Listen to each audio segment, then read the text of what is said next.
ബഹുമാന്യ പ്രേക്ഷകരെ, വീണ്ടും സ്വാഗതം. ഇന്ന് നമ്മൾ 20ാമത്തെ നക്ഷത്രത്തിലേക്ക് വരുന്നു. പൂരാടമാണ്.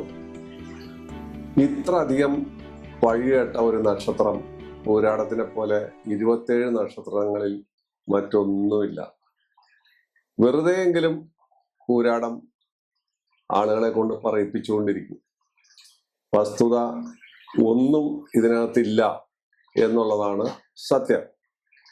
കാരണം ഒറ്റപ്പൂരാടന്മാര്, പൂരാടം നക്ഷത്രം, കരിമ്പൂരാടം, കറുത്തപക്ഷത്തിൽ പൂരാടം, കരിമ്പൂരാടം, ഇങ്ങനെയൊക്കെയുള്ള പല ചൊല്ലുകളും ഈ നക്ഷത്രത്തെ കുറിച്ച് ആളുകൾ പറയാറുണ്ട്.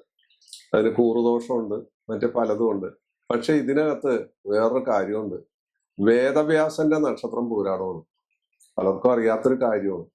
സാക്ഷാൽ ശുക്രന്റെ നക്ഷത്രം, ശുക്രൻ എന്ന് വെച്ചാല് ദേവ ഗുരുവും അസുരഗുരുവും ഉള്ളതിൽ അസുരഗുരു ശുക്രനാണ്. ശുക്രാചാര്യര് തന്നെയാണ് നമ്മുടെ ഗ്രഹങ്ങളിലെ ശുക്രൻ, മറ്റത് വ്യാഴം. അപ്പോ ശുക്രാചാര്യരുടെ നക്ഷത്രമാണ്.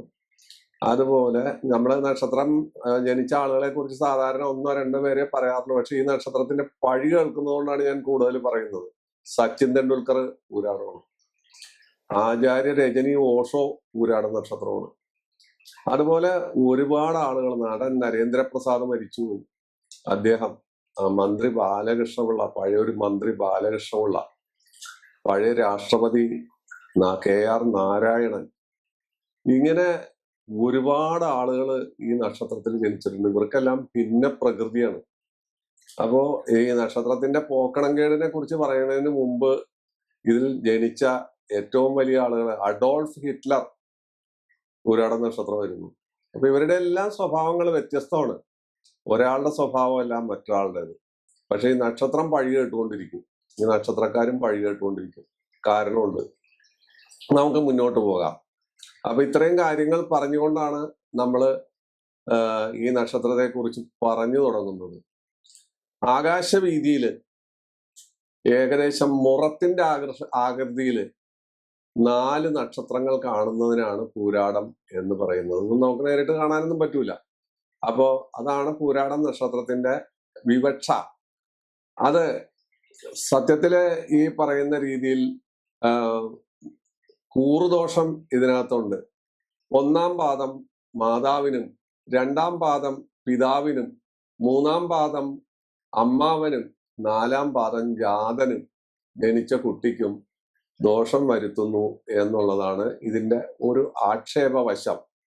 പല നക്ഷത്രങ്ങൾക്കും ഈ ദോഷമുണ്ട്. അത്തത്തിനുണ്ട് ഈ ദോഷം, അത് നമ്മൾ പറഞ്ഞു കഴിഞ്ഞതാണ്. ഇതിനും ഉണ്ട് ഈ ദോഷം. അതില് കറുത്തപക്ഷം ജനിക്കുന്നതും വെളുത്തപക്ഷം ജനിക്കുന്നതും ഒക്കെ ആയിട്ടുള്ള കാര്യങ്ങൾ നമ്മൾ സാധാരണഗതിയിൽ പറയാറുണ്ട്. അപ്പോ ഈ നക്ഷത്രം മുഹൂർത്ത നക്ഷത്രം അല്ല. പക്ഷെ പല കാര്യങ്ങൾക്കും ഈ നക്ഷത്രം ഉപയോഗിക്കുന്നു എന്നുള്ളതാണ് ഏറ്റവും വലിയ കാര്യം. കൃഷി ഇറക്കാൻ, വിത്ത് വിതയ്ക്കാൻ, വിഗ്രഹങ്ങൾ നിർമ്മിക്കാൻ, വേലി, മതില്, കിണർ കുഴിച്ച് നല്ല വെള്ളം കിട്ടണമെങ്കിൽ പൂരാട നക്ഷത്രം തന്നെ വേണം. അതുപോലെ ശാസ്ത്രാഘാതം, ബന്ധനം, ഉച്ചാടനം, ഇതുപോലുള്ള കാര്യങ്ങൾക്കെല്ലാം ഈ നക്ഷത്രം ഉപയോഗിക്കുന്നു എന്നുള്ളതാണ് വേറൊരു പ്രത്യേകത. ചില പഴയ ജ്യോത്സ്യന്മാര് വീട് താമസത്തിനും ഈ നക്ഷത്രം ഉപയോഗിച്ചിരുന്നു. പണ്ട് കാലത്ത് ഗൃഹപ്രവേശത്തിന് ഈ നക്ഷത്രം ഉപയോഗിച്ചിരുന്നു. പിൽക്കാലത്ത് ഇതിന് ഐത്തം വന്ന് ഈ നക്ഷത്രത്തെ മാറ്റി നിർത്തുകയാണ് ചെയ്തത്. പിൽക്കാലത്ത്, ആദ്യകാലത്ത് അത് ഉപയോഗിച്ചിരുന്നു എന്നാണ് പറയുന്നത്. ഈ നക്ഷത്രത്തിന് ദോഷമില്ല, അത് ഉപയോഗിക്കാം എന്നുള്ളതാണ് പറഞ്ഞുകൊണ്ടിരുന്നിരുന്നത്. ഈ നക്ഷത്രക്കാര് തിരുവോണം, ചതയം, പൂയം, ആയില്യം, ഉത്രട്ടാതി, ചിത്തിര മുതലായ നക്ഷത്രക്കാരുമായിട്ട് കാര്യപരമായ ബന്ധങ്ങളൊന്നും ഇല്ലാതിരിക്കുകയാണ് നല്ലത്. അവർക്ക് ഇത്തരക്കാരുമായിട്ട് കാര്യമായ അടുപ്പമൊന്നും ഉണ്ടാവില്ല. അവരകന്നേ നിൽക്കുള്ളൂ ഇത്തരക്കാരോട്. ഇതിന്റെ പക്ഷിമൃഗാദികള് നമ്മള് നോക്കുമ്പോൾ മൃഗം കുരങ്ങനാണ്. കുരങ്ങന്റെ സ്വഭാവം അറിയാലോ. ഒരു സമയത്തും അവൻ റെസ്റ്റ് എടുക്കില്ല. അപ്പൊ ഈ പൂരാട നക്ഷത്രക്കാർക്ക് ഇങ്ങനൊരു സ്വഭാവം ഉണ്ട്. അവര് എപ്പോഴും എന്തെങ്കിലും ജോലി ചെയ്തുകൊണ്ടിരിക്കും, ചലിച്ചുകൊണ്ടിരിക്കും, ചഞ്ചലനാണ്. എന്തെങ്കിലും ജോലി അവർ ചെയ്തുകൊണ്ടേയിരിക്കും. അവർ മടിയന്മാരല്ല, ആക്റ്റീവാണ്. അതുപോലെ വൃക്ഷം, വന്നി എന്ന് പറയുന്ന അതാണ്. അതുപോലെ ഗണം മനുഷ്യനാണ്. ഇവർ ആരോടും യോജിക്കും. ദേവനോടും യോജിക്കും, അസുരനോടും യോജിക്കും. അതുപോലെ യോനി പുരുഷനാണ്. പുരുഷ നക്ഷത്രമാണ്, ഇത് ഉഗ്ര നക്ഷത്രമാണ്. നക്ഷത്രങ്ങളിൽ ഉഗ്രത്വമുണ്ട് ഇവന്. അതുപോലെ പക്ഷിയാണെങ്കിൽ കോഴിയാണ്, ഭൂതമാണെങ്കിൽ വായുവാണ്, ദേവതയാണെങ്കിൽ ജലദേവതയാണ്. ജലവുമായി ബന്ധപ്പെട്ട പല നാമകരണങ്ങൾ, പൂർവാഷാഢം എന്നെല്ലാം പുരാണത്തിന് പേരുണ്ട്. ജലവുമായിട്ട് ബന്ധപ്പെട്ട പേരുകളെല്ലാം ഈ നക്ഷത്രത്തിന് ചേരുന്നതാണ്. ഇനി ഈ നക്ഷത്രക്കാരുടെ പ്രത്യേകതകൾ നമുക്ക് നോക്കാം. ആണായാലും പെണ്ണായാലും ഇവര് വളരെ അഭിമാനികളാണെന്നുള്ളതാണ്. ഇവര് ആർക്കും എന്ത് ത്യാഗവും ചെയ്യാൻ തയ്യാറാണ്, ആർക്കും തല പോലും കൊടുത്തു കളയും. പക്ഷെ അവരുടെ അഭിമാനത്തിൽ എങ്ങാൻ തൊട്ടാൽ അവരവിടുന്ന് സട കുടഞ്ഞ് എഴുന്നേറ്റ് ഈ തൊട്ടവനെ നശിപ്പിച്ചു കളയും എന്നുള്ളതാണ് ഏറ്റവും വലിയ പ്രത്യേകത. ആർക്കും ഏത് സഹായത്തിനും അവർ ഉതകും. ഏത് സംഘടനയ്ക്കും അവർ പുറകിൽ നിൽക്കില്ല, മുന്നിലേ നിൽക്കൂ. അവര് ആ സംഘടനയുടെ തലപ്പത്തേ നിൽക്കൂ. അല്ലാണ്ട് അവിയലിൽ അച്ചിങ്ങാമണി പോലെ ഒരു സംഘടനയിൽ കമ്മിറ്റി മെമ്പറോ അല്ലെങ്കിൽ മറ്റെന്തെങ്കിലും ചെറിയ സ്ഥാനം വഹിക്കാൻ അവർ തയ്യാറാവില്ല. അവര് നേതൃത്വപരമായിട്ടേ നിൽക്കുള്ളൂ. ആ സംഘടനയെ അല്ലെങ്കിൽ ആ പ്രസ്ഥാനത്തെ അവർ വളർത്തി വലുതാക്കി തന്റെ പിള്ളയെ പോലെ അവർ വളർത്തി കൊണ്ടുവരികയും അതിൽ അവർക്ക് അഭിമാനക്ഷതമോ മറ്റു കാര്യങ്ങളുണ്ടെങ്കിൽ പിന്നെ അതിൽ നിൽക്കില്ല. ആ ഭാഗത്തേക്ക് ആയുസിന്റെ അവസാന കാലത്ത് പോലും തിരിഞ്ഞു കയറുകയോ ചവിട്ടുകയോ ചെയ്യില്ല. അതാണ് അവരുടെ പ്രത്യേകത. അവരൊറ്റപ്പെട്ടു നിൽക്കും. അവരുടേതായ അഭിപ്രായം സ്വതന്ത്രമായ അഭിപ്രായമായിരിക്കും. അവർ മറ്റുള്ളവർ പറയുന്നതെല്ലാം കേട്ടിരിക്കും, കേട്ട് മൂളും. പക്ഷെ അവരുടേതായ നിയമങ്ങളെ നടപ്പാക്കും. ഒരാളെയും അവർ വിശ്വസിക്കില്ല. ആരെയും വിശ്വസിക്കുന്ന കൂട്ടത്തിലല്ല ഈ നക്ഷത്രക്കാർ. അതിബുദ്ധിമാന്മാരും കേമന്മാരും കേമത്തികളുമായിരിക്കും. അവരുടെ സ്വതന്ത്രമായ അഭിപ്രായം അവരുടെ മനസാക്ഷിയോട് മാത്രമേ അവർ കടപ്പെട്ടിട്ടുള്ളൂ. മറ്റുള്ള ആളുകളെല്ലാം എന്ത് അഭിപ്രായങ്ങൾ രേഖപ്പെടുത്തിയാലും അതിനൊന്നും എതിർക്കാതെ വളരെ മിതമായ തോതിൽ മൗനം ദീക്ഷിച്ചിരുന്ന് അവരുടേതായ അഭിപ്രായം അവസാനം പറയുകയോ അത് നടപ്പാക്കാൻ നിർബന്ധിക്കുകയോ ചെയ്യുന്ന ആളുകളാണ്. പൊതുപ്രവർത്തനത്തിൽ ഇവർ സാധാരണഗതിയിൽ പെട്ടെന്ന് കത്തിക്കയറി നേതൃനിരയിൽ വരുമെങ്കിലും അവർ നേരെ കീഴ്പോട്ട് പോകും. മറ്റുള്ളവരുടെ ശത്രുത, എതിർപ്പ് അവരനുഭവിക്കുകയും ആ ശത്രുത അവരെ കീഴ്പോട്ട് കൊണ്ടുവരികയും ചെയ്യും. അവർ MLA ആവും, മന്ത്രിയാവും, മറ്റ് പലതാവും. ഒരു മന്ത്രിസഭയിൽ തന്നെ ഇവര് മന്ത്രിസ്ഥാനം കിട്ടുകയാണെങ്കിൽ ആ മന്ത്രിക്ക് അയാളുടേതായ പ്രത്യേകതകൾ ഉണ്ടാവും. മറ്റുള്ള കൂട്ടുത്തരവാദിത്തം മറന്ന് അയാളുടെ വഴിക്കായിരിക്കും പോകുന്നത്. അവരുടെ പൊതുപ്രവർത്തനത്തിന്റെ ശൈലി തന്നെ അതാണ്. ആരെയും ആകർഷിക്കുക, നല്ല വ്യക്തിത്വം, നല്ല പല്ലുകൾ, നല്ല വാഗ്ദാടി. ഇവരുടെ വായിലനാക്കാണ് ഇവരുടെ ഗുണവും അത് തന്നെ ദോഷവും. ആര് എന്ത് പറയും, എങ്ങനെ വിമർശിക്കും എന്ന് അവർക്ക് തന്നെ അറിയില്ല. അവര് സ്നേഹിച്ചാൽ നക്കിക്കൊല്ലും, എതിർത്താൽ കുത്തിക്കൊല്ലും. ഇതാണ് ആണായാലും പെണ്ണായാലും പൂരാടം നക്ഷത്രത്തിന്റെ പ്രത്യേകത. ഇവരെ സംബന്ധിച്ച് ഇവർ ഐശ്വര്യസമ്പന്നരാണ്. കാരണം ശുക്രന്റെ നക്ഷത്രമാണ്. ശുക്രന്റെ കയ്യിലിരിപ്പ് നമുക്കറിയാം. ശുക്രൻ ആരാണെന്നറിയാം. ശുക്രാചാര്യര് അസുരഗുരുവാണ്. ആ അസുരഗുരുവിന്റെ പ്രത്യേകത നമ്മളെല്ലാം വായിച്ചറിഞ്ഞിട്ടുണ്ട്, പഠിച്ചിട്ടുണ്ട്, കേട്ടിട്ടുണ്ട്. കാരണം ദേവന്മാർ എന്തെല്ലാം വിക്രിയ ചെയ്താലും ശുക്രാചാര്യരുടെ ആശ്രമത്തിലേക്ക് കാലെടുത്ത് കുത്താനോ തൊടിയിക്കാനോ ആ ഭാഗത്തേക്ക് അടുക്കാൻ ശുക്രാചാര്യർ സമ്മതിക്കില്ല. അത്ര ശക്തനാണ് അയാള് ശിവനെ പ്രീതിപ്പെടുത്തി പല മന്ത്രങ്ങളും കൈക്കലാക്കി. അതിൽ ഒന്ന് ശുക്രാചാര്യരുടെ കയ്യിൽ മൃത്യുഞ്ജയ മന്ത്രമുണ്ട്. അതുപോലെ തന്നെ മറ്റ് പല വിദ്യകളും അദ്ദേഹത്തിന്റെ കയ്യിലുണ്ട്. ദേവന്മാർ നിഗ്രഹിച്ച പലരെയും മൃതസജീവനി തളിച്ച് ശുക്രാചാര്യര് ജീവൻ വെപ്പിച്ചിട്ടുണ്ട്. അതുപോലെ ഇയാളുടെ ശല്യം മൂത്തപ്പോ ശിവന്റെ അടുത്ത് തന്നെ, ശിവന്റെ ശിഷ്യനാണ് ശുക്രാചാര്യര്, ശിവഭക്തനാണ്. ശിവനോട് മറ്റുള്ളവരെല്ലാം ദേവന്മാർ കംപ്ലൈന്റ് പറഞ്ഞ് ശിവൻ നിവൃത്തികെട്ട് ശുക്രാചാര്യരെ വിഴുങ്ങി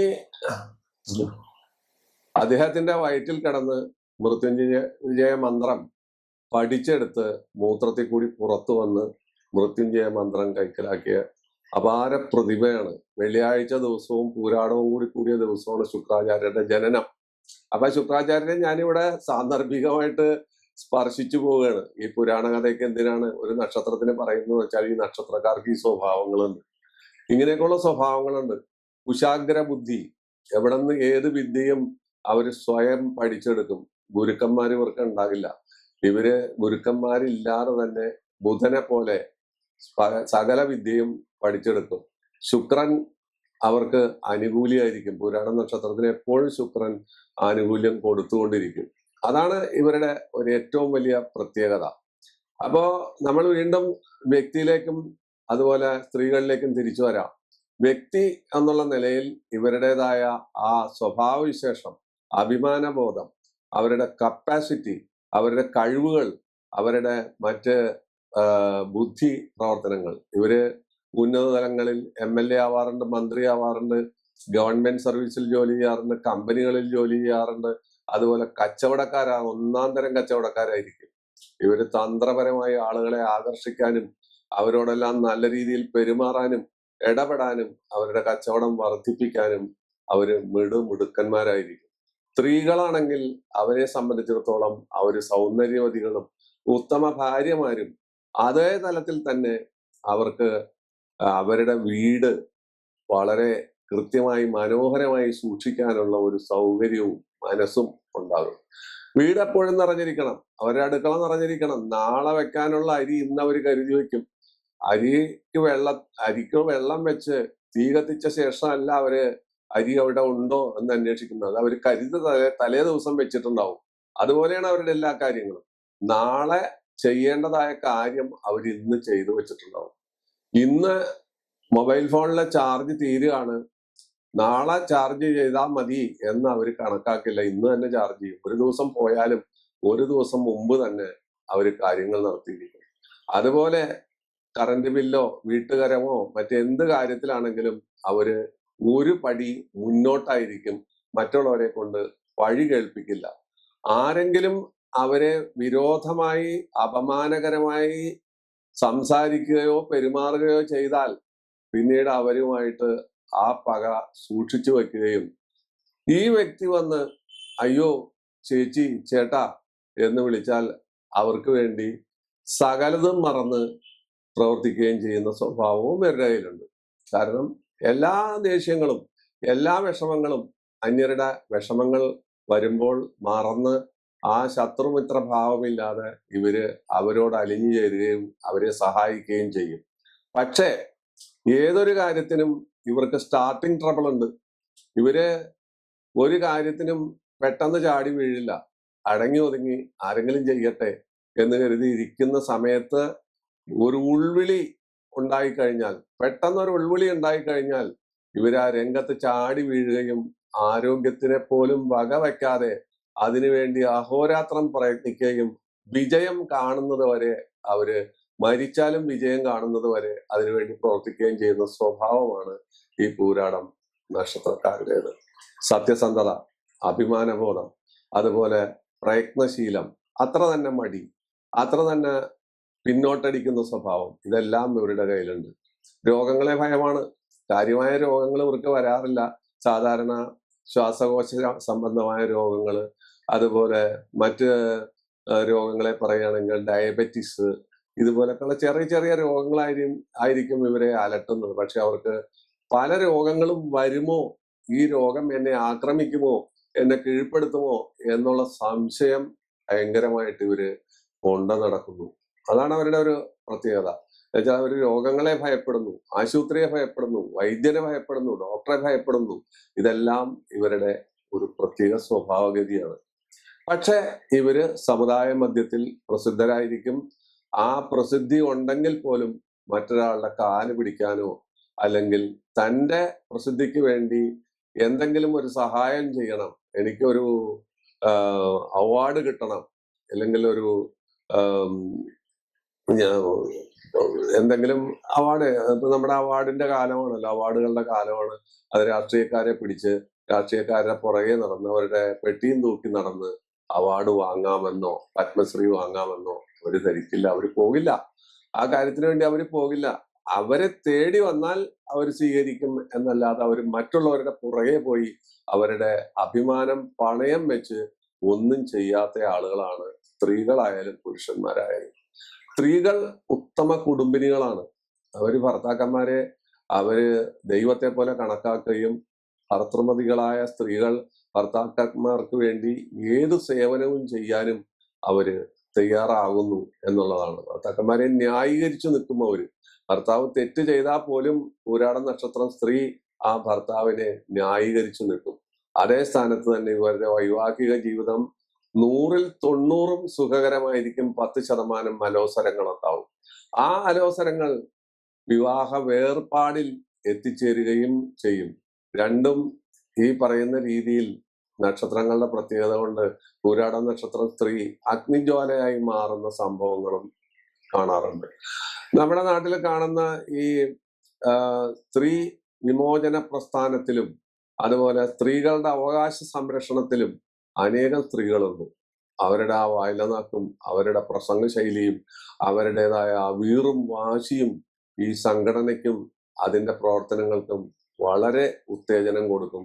പക്ഷെ അവർക്ക് അവിടെ വെച്ച് എന്തെങ്കിലും തരത്തിലുള്ള ഒരു ചെറിയ അപമാനം ഉണ്ടായാൽ മതി, ഈ സംഘടനയെ അവര് എതിർക്കുക മാത്രമല്ല നശിപ്പിച്ച് അവര് നിലം പരിശാക്കുകയും ചെയ്യും. അത് സ്ത്രീകളായാലും പുരുഷന്മാരായാലും ഈ സ്വഭാവം അവരിൽ നമുക്ക് ദർശിക്കാൻ പറ്റും. പിന്നെ പൂരാടം നക്ഷത്രം ജനിക്കുന്നത് ശുക്രദശയിലാണ്. ശുക്രദശ എത്ര കിട്ടിയെന്ന് നമ്മള് ആ ഉദിച്ചു നിൽക്കുന്ന ലഗ്നം നോക്കിയാലേ മനസ്സിലാവും. 20 കൊല്ലമാണ് പൂരാടം, അതിൽ ശുക്രദശ. അതിൽ ചിലപ്പോൾ 5 കൊല്ലം കിട്ടാം, 2 കൊല്ലം കിട്ടാം, 10 കൊല്ലം കിട്ടാം, 18 കൊല്ലം കിട്ടാം, 16 കൊല്ലം കിട്ടാം. അങ്ങനെ എത്ര കിട്ടും? 20 കൊല്ലത്തിന്. അത് ഓരോ ലഗ്നത്തിന്റെ ഉദയം അനുസരിച്ചായിരിക്കും, ജനിക്കുന്ന സമയം അനുസരിച്ചായിരിക്കും. അത് ആ ശുക്രദശ മിക്കവാറും ബാലശുക്രനായി പോവുകയാണ്. പക്ഷെ അവരുടെ ബാല്യദശ സാമാന്യം തിരക്കേടില്ലാത്തതായിരിക്കും. ബാലാരിഷ്ടതകൾ താരതമ്യേന അവർക്ക് കുറവായിരിക്കും, മറ്റുള്ള നക്ഷത്രങ്ങളെ അപേക്ഷിച്ച് കുറവായിരിക്കും. ചെറിയ ചെറിയ ബാലാരിഷ്ടതകൾ ഉണ്ടാവും. അത് കഴിഞ്ഞ് ആദിത്യ ദശ വരുമ്പോഴേക്കും അവരുടെ വിദ്യാഭ്യാസ കാര്യത്തിലൊക്കെ പ്രശ്നങ്ങളുണ്ടാവും, തടസ്സങ്ങളുണ്ടാവും. 6 കൊല്ലം ആദിത്യൻ വരും. അത് കഴിഞ്ഞാൽ ചന്ദ്രദശ വരും. അപ്പോ മിക്കവാറും ചന്ദ്രദശയിൽ കല്യാണം നടക്കുന്നവരുടെ വളരെ നേരത്തെ കല്യാണം നടക്കും. ആ ചന്ദ്രദശയിൽ കല്യാണം നടന്നില്ലെങ്കിൽ കല്യാണം നീണ്ടുപോകും. ചന്ദ്രദശ 10 കൊല്ലമാണ്. പിന്നെ അത് കഴിഞ്ഞാൽ 7 കൊല്ലം ചൊവ്വാദശയിൽ നിശ്ചയമായിട്ടും കല്യാണം നടന്നിരിക്കും. അത് കഴിഞ്ഞാൽ 18 കൊല്ലം രാഹുദശ ഇവരെ കഷ്ടപ്പെടുത്തും. രാഹുദശയിൽ ഇവർക്ക് വല്ലാത്ത ബുദ്ധിമുട്ടുകൾ ഉണ്ടാക്കും. ശുക്രൻ മറ്റും അനുഭവിച്ചതായ സുഖം, ശുക്രനിൽ മറ്റും കിട്ടിയതായ അല്ലെങ്കിൽ ചന്ദ്രനിൽ കിട്ടിയതായ സുഖം ആദിത്യ ദശയിൽ അവർക്ക് കിട്ടില്ല. അതുപോലെ രാഹു ദശയിലും കിട്ടില്ല. രാഹു കഴിഞ്ഞാൽ 16 കൊല്ലം വ്യാഴദശ വരും. അതവർക്ക് വ്യാഴത്തിന്റെ സ്ഥിതിയും ലഗ്നാൽ എത്രാം ഭാവത്തിൽ നിൽക്കുന്നു എന്നുള്ള അവസ്ഥ അനുസരിച്ച് അവർക്ക് അത് ശോഭനമായിരിക്കും, ചിലപ്പോൾ നിർഭാഗ്യകരമായിരിക്കും. അത് രണ്ടും സംഭവിക്കാം. അത് ജാതകത്തിന് ഡിപ്പെൻഡ് ചെയ്താണ്. പിന്നെ ശനിദശയാണ് വരുന്നത് 19 കൊല്ലം. ആ ശനിദശ നന്നാവാം, ചീത്തയാകാം. പിന്നെ ബുധദശ വരുന്നു. ബുധദശ എപ്പോഴും പൂരാടം നക്ഷത്രക്കാർക്ക് അനുകൂലമായിട്ടേ പ്രവർത്തിക്കൂ. മിക്കവാറും അത് അനുകൂലമായിട്ടാണ് വരിക. പിന്നെ കേതുദശ, അങ്ങനെ ദശകൾ പോയിക്കൊണ്ടിരിക്കും. ഇതാണ് ദശയുടെ ആരംഭം. ശുക്രൻ തുടങ്ങി ആദിത്യൻ വന്ന്, ചന്ദ്രൻ വന്ന്, ചൊവ്വ വന്ന്, രാഹുവും വ്യാഴവും കഴിഞ്ഞ് ശനി ദശയില് ഏതാണ്ട് അവര് ഒരു വഴിക്കാവും. എന്നുവെച്ചാൽ ഇവര് ദീർഘായുർ യോഗം ഉണ്ടെങ്കിലേ പിന്നെ ഒരു ബുധദശയിലേക്കൊക്കെ കടക്കാൻ പറ്റൂ. അത് പ്രയാസമുള്ള കാര്യമാണ്. മിക്കവാറും ശനിദശ വാഴ വെച്ച് അവസാനിക്കലാണ് പതിവ്. അപ്പോ ഇതൊക്കെയാണ് ദശകളുടെ പോക്ക്. അപ്പൊ ഇത് ഇവരുടെ സ്വഭാവഗതി പറഞ്ഞു, ഇവരുടെ രീതി പറഞ്ഞു. പൂരാട നക്ഷത്രം ജനിക്കണമെങ്കിൽ ഒരു പ്രത്യേകത സാധാരണഗതിയിൽ ആചാര്യന്മാര് പറയും. അത് ഇടവ മാസത്തിലെയോ മിഥുന മാസത്തിലെയോ പൂരാടമായിരിക്കണം. കാരണം എന്താണെന്ന് വെച്ചാൽ അത് വെളുത്ത വാവായിരിക്കും ഈ പറയണ പൂരാടങ്ങൾ. വെളുത്ത വാവ പൂർണ്ണചന്ദ്രനാണ്, അപ്പൊ ചന്ദ്രബലം കൂടും. അപ്പോ മിഥുനമാസത്തിലെ പൂരാടം എന്ന് പറഞ്ഞാൽ വളരെ വിശേഷമാണ്. ആണിനായാലും പെണ്ണിനായാലും ഇടവ മാസത്തിലെ പൂരാടവും വളരെ വിശേഷമാണ്. കാരണം ചന്ദ്രബലം, ചന്ദ്രനോട് അടുത്ത് നിൽക്കുകയായിരിക്കും ഈ പൂരാടം. മറ്റ് പൂരാടങ്ങൾ അത്ര തന്നെ ഗുണം തരില്ല എന്നുള്ളതാണ് ആചാര്യമതം. കറുത്ത പക്ഷത്തിലെ പൂരാടത്തിന് വളരെയധികം ദോഷങ്ങൾ ആളുകൾ ആരോപിക്കാറുണ്ട്. വെളുത്ത പക്ഷത്തിലെ പൂരാടത്തിന് അതുപോലെ ഗുണങ്ങളും ചാർത്തി കൊടുക്കാറുണ്ട്. ഇതെല്ലാം സർവ്വസാധാരണമായ കാര്യങ്ങളാണ്. ഇതാണ് ഈ നക്ഷത്രത്തെ കുറിച്ച് നമ്മൾ സുദീർഘമായി പറയേണ്ട, അറിയേണ്ട കാര്യങ്ങൾ. എന്നുവെച്ചാൽ ഈ നക്ഷത്രക്കാരെ ആരും ഭയപ്പെടേണ്ട. നിങ്ങളെ ഏതെങ്കിലും പ്രകാരത്തിൽ ആരെങ്കിലും അപമാനിച്ചാൽ നിങ്ങളാണെന്നും നിങ്ങളുടേതായ ആ ശക്തി എന്താണെന്നും കാണിക്കാനാണ് ഈ അധ്യായം ഞാൻ പ്രയോജനപ്പെടുത്തിയത്. ഇനി നമുക്ക് നമ്മുടെ പതിവ് ശൈലിയിലേക്ക് പോകാം. വെറുതെ ഇത്രയും കാര്യങ്ങൾ പലയിടത്തുനിന്നും നിങ്ങൾക്ക് കിട്ടിയിട്ടുണ്ടാവും. പക്ഷെ നമ്മൾ ഓരോ ലഗ്നക്കാർക്കും ഉണ്ടാകുന്ന അനുഭവങ്ങൾ, ഓരോ ലഗ്നക്കാർക്കും ഏതൊക്കെ ഗ്രഹങ്ങൾ പാവനാണ്, ഏത് ദൈവത്തെ ആരാധിക്കാം. ദൈവത്തെ ആരാധിക്കുന്ന 5ഉം 9ഉം ഭാവം കൊണ്ടാണ്. ഓരോ ഗ്രഹങ്ങൾ പാവനാകുന്നത് എന്തുകൊണ്ടെന്ന് വെച്ചാല് കേന്ദ്രാധിപത്യ ദോഷം 3, 2, 8, അതുപോലെ 7 മുതലായ 11 മുതലായവയുടെ ആധിപത്യം ഉണ്ടാകുമ്പോഴാണ് പാപത്വം വരുന്നത്. അതെല്ലാ ഭാഗത്തും ഞാൻ പറയുന്നുണ്ട്. കാരണം എന്താണെന്ന് വെച്ചാൽ പൂരാട നക്ഷത്രക്കാർ മാത്രമായിരിക്കും ഇത് കേൾക്കുന്നത്. അപ്പൊ അവര് ചോദിക്കും, ഞങ്ങളുടെ പക്ഷി ഏത്, ഞങ്ങളുടെ ഭൂതം ഏത്, ഞങ്ങളുടെ ദൈവം ഏത്, ഞങ്ങളുടെ ലഗ്നത്തിലെ എന്റെ ലഗ്നം ഇതാണ്, ഞാൻ ആരാധിക്കേണ്ടതാരെന്നൊക്കെ ചോദിച്ചോളയും. ആ ചോദ്യം ഒഴിവാക്കാൻ വേണ്ടി എല്ലാ അധ്യായങ്ങളിലും നമ്മൾ ഈ കാര്യം പറയുന്നുണ്ട്. അപ്പോ മേടലഗ്നം പൂരാടം നക്ഷത്രം ജനിച്ചാൽ അവർക്ക് ശുക്രനും ശനിയും ബുധനും പാവനാകുന്നു. കാരണമുണ്ട്, ഞാൻ നേരത്തെ പറഞ്ഞു. ഓരോ 2 അല്ലെങ്കിൽ 3 അല്ലെങ്കിൽ ഇങ്ങനെ 11 ഇതിനൊക്കെ ആധിപത്യം കൊണ്ടാണ് ആ പാപത്വം വരുന്നത്. പിന്നെ ഇവര് ആരാധിക്കേണ്ടതായ ദൈവം ശിവനും മഹാവിഷ്ണുവുമാണ്. അത് കഴിഞ്ഞാൽ ഇടവലഗ്നത്തിന് വ്യാഴവും ചന്ദ്രനും പാപത്വം വരിക്കുന്നു എന്നോർക്കുക. അവര് ശ്രീരാമനെയും അതുപോലെ ശിവനെയും ദൈവമായി ആരാധിക്കാം. മിഥുന ലഗ്നത്തിന് ചൊവ്വയും രവിയും ഗുരുവും വ്യാഴവും പാപന്മാരാകുന്നു. ഗണപതിയെയും ഭഗവതിയെയും അതുപോലെ ശിവനെയും അവർക്ക് ഇഷ്ടദൈവമായി ആരാധിക്കാം. കർക്കടക ലഗ്നത്തിന് സാധാരണഗതിയില് ശുക്രൻ പാപനാണ്. സുബ്രഹ്മണ്യനെയും ഭഗവതിയെയും അതുപോലെ മഹാവിഷ്ണു, ഗുരുവായൂരപ്പൻ മുതലായവരെ അവർക്ക് ഇഷ്ടദൈവമായി ആരാധിക്കാം. ചിങ്ങലഗ്നത്തിന് മഹാവിഷ്ണുവും സുബ്രഹ്മണ്യനെയും ഇഷ്ടദൈവമായി ആരാധിക്കാം. അതുപോലെ അവർക്ക് ചിങ്ങലഗ്നത്തിന് ബുധനും ശുക്രനും എപ്പോഴും പാപനായിരിക്കും. അവരിൽ നിന്ന് വേണ്ടത്ര ഗുണം കിട്ടില്ല. കന്നി ലഗ്നത്തെ സംബന്ധിച്ചിടത്തോളം അവർക്ക് ചന്ദ്രനും വ്യാഴവും ചൊവ്വയും പാപത്വം വരിക്കുന്നു. ഞാൻ നേരത്തെ പറഞ്ഞിട്ടുണ്ട് എന്തുകൊണ്ടാണെന്ന്. അവരാരാധിക്കേണ്ടത് ശിവനെയും ഗണപതിയെയും ഭഗവതിയെയുമാണ്. തുലാം ലഗ്നത്തിന് വ്യാഴവും രവിയും കുജനും പാപനായി വരുമ്പോൾ ശിവനെയും ശ്രീരാമനെയും അവർക്ക് അവരുടെ ഇഷ്ടദൈവമായി ആരാധിക്കാം. വൃശ്ചിക ലഗ്നത്തിന് ബുധനും കുജനും ശുക്രനും പാപത്വം വരിക്കുമ്പോൾ മഹാവിഷ്ണുവിനെയും ഭഗവതിയെയും അവർക്ക് അവരുടെ ഇഷ്ടദൈവമായി ആരാധിക്കാം. ധനുലഗ്നത്തിന് ശുക്രനും ശനിയും പാപനായി വരുമ്പോൾ സുബ്രഹ്മണ്യനെയും ശിവനെയും അവർക്ക് ഇഷ്ടദൈവമായി ആരാധിക്കാം. മകരലഗ്നത്തിന് വ്യാഴവും ചന്ദ്രനും കുജനും പാപത്വം വരിക്കുന്നു. അവർ ഗണപതി, ഭഗവതി, ശ്രീരാമൻ, ഹനുമാൻ മുതലായവരെ ഇഷ്ടദൈവമായി ആരാധിക്കാം. കുംഭലഗ്നത്തിന് വ്യാഴവും ചന്ദ്രനും പാപത്വം വരിക്കുന്നു. ശ്രീരാമനെയും ഹനുമാനെയും ഗണപതിയെയും ഭഗവതിയെയും അവർക്ക് ഇഷ്ടദൈവമായി ആരാധിക്കാം. മീനലഗ്നത്തെ സംബന്ധിച്ചിടത്തോളം ശനിയും ശുക്രനും രവിയും ബുധനും പാവനാണ്. അവർക്ക് ഭഗവതി, സുബ്രഹ്മണ്യൻ മുതലായവരെ ഇഷ്ടദൈവമായി ആരാധിക്കാം. അപ്പോ ഓരോ ലഗ്നത്തിന് പാപത്വം വരുന്നത് എങ്ങനെയെന്ന് ഞാൻ നേരത്തെ പറഞ്ഞു. അവര് ഇഷ്ടദൈവത്തെ കണ്ടെത്തേണ്ടത് 5ഉം 9ഉം ഭാവം കൊണ്ടാണ്.